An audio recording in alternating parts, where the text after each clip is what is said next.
সে সময় আমি লাইব্রেরিতে ছিলাম। বের হয়ে দেখি একটি বিমান বিধ্বস্ত হয়ে দোতলা ভবনের পাশে পড়ে আছে। উত্তরার মাইলস্টোন স্কুল অ্যান্ড কলেজে বাংলাদেশ বিমান বাহিনীর একটি প্রশিক্ষণ বিমান বিধ্বস্ত হওয়ার ঘটনা এভাবেই বর্ণনা করছিলেন প্রতিষ্ঠানটির দ্বাদশ শ্রেণীর একজন শিক্ষার্থী। তার ভাষ্যে বিমানটি আছড়ে পড়তেই ঘটনাস্থল থেকে ধোঁয়া বের হতে শুরু করে। এর কিছু বাদেই চারিদিকে ছড়িয়ে পড়ে কান্নার রোল। শুধু দ্বাদশ শ্রেণীর এই শিক্ষার্থীর বক্তব্যই নয়, সামাজিক যোগাযোগের মাধ্যমে বিমানটি বিধ্বস্ত হওয়ার পর থেকেই দেখা যায় একে একে ভবন থেকে বেরিয়ে আসছে দগ্ধ শিশু। হৃদয় বিদারক দৃশ্যের ছবিগুলো ইতোমধ্যে ছড়িয়ে পড়েছে সামাজিক যোগাযোগের মাধ্যমে। ঘটনার পরপরই আহতদের উদ্ধারে সাধারণ মানুষ ও স্বেচ্ছাসেবীদের ভিড় বাড়তে থাকে। রাজধানীর হাসপাতালগুলোতে চিকিৎসার জন্য পাঠানো হয়েছে আহতদের। গুরুতর অনেককেই পাঠানো হয়েছে ঢাকার বার্ন হাসপাতালে। এই ঘটনায় নিহতের সংখ্যা বাড়তে পারে বলে আশঙ্কা করা হচ্ছে।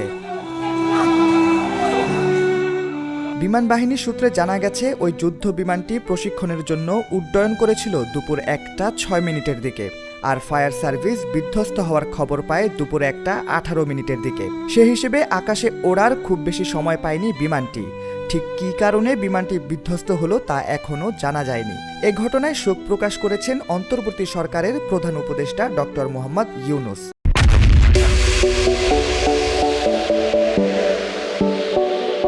তিনি এই দুর্ঘটনায় বিমান সেনা ও মাইলস্টোন স্কুল অ্যান্ড কলেজের শিক্ষার্থী,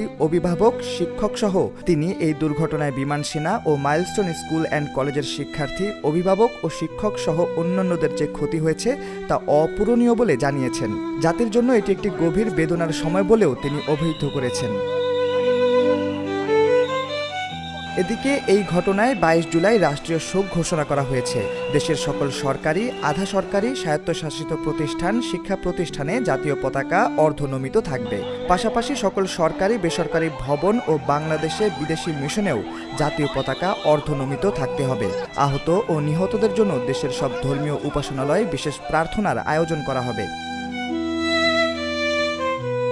এর আগে গত বছর 9 মে চট্টগ্রামের পতেঙ্গায় কর্ণফুলী নদীতে বিধ্বস্ত হয়েছিল বিমান বাহিনীর একটি প্রশিক্ষণ বিমান।